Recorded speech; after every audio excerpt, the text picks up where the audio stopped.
Operation সিঁদুরের পর এই প্রথমবার এবার এ রাজ্যে আসছেন অমিত শাহ। কেন্দ্রীয় স্বরাষ্ট্রমন্ত্রী অমিত শাহ আজ তিনি কলকাতায় আসবেন। আজ রাতে, আজ কাল দুদিন তিনি থাকবেন এই রাজ্যে।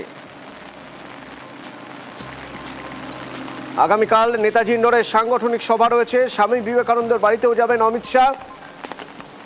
আলিপুর দুয়ারে সভা করেছিলেন নরেন্দ্র মোদী বৃহস্পতিবার, আর এবার অমিত শাহ আজকাল এই রাজ্যেই থাকবেন কেন্দ্রীয় স্বরাষ্ট্রমন্ত্রী।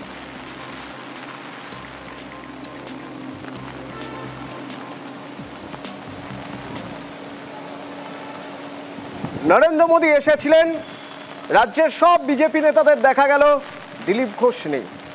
আবার আজ অমিত শাহ আসছেন, সেখানেও আমন্ত্রণ মেলেনি দিলীপ ঘোষের।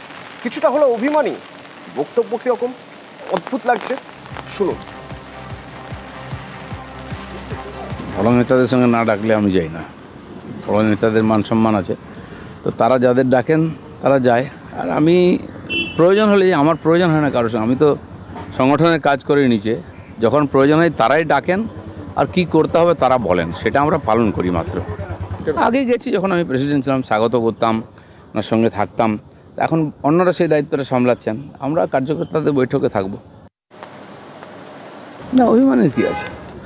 দেখুন, রাজনীতিতে একটা লোকেদের মধ্যে ট্রেন্ড আছে যে নেতার পেছনে পেছনে ঘোরা, কারণে অকারণে 100-200 লোক দাঁড়িয়ে থাকে সারাদিন, দেখাও করে না, কিছু না।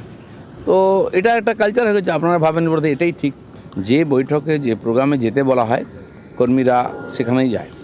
কোন নেতারা কোথায় থাকবে সেটা পার্টি ঠিক করে, সেটাকে আমরা মেনে চলি, এটাকে আমরা ডিসিপ্লিন বলি।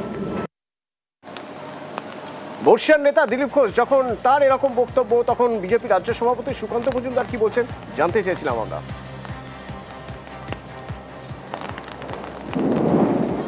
দিলীপ দা আমাদের পার্টির নেতা, কিন্তু উনি সর্বভারতীয় সভাপতি পদে লাস্ট ছিলেন। অতএব ওনার বিষয়ে সিদ্ধান্ত নেওয়ার ক্ষমতা সুকান্ত মজুমদারের নেই। সর্বভারতীয় স্তরেই সমস্ত সিদ্ধান্ত হবে। আজকেও ডাক পাননি, কালকে সেটা পরে আপনারা জানতে পারবেন কি হয়েছে।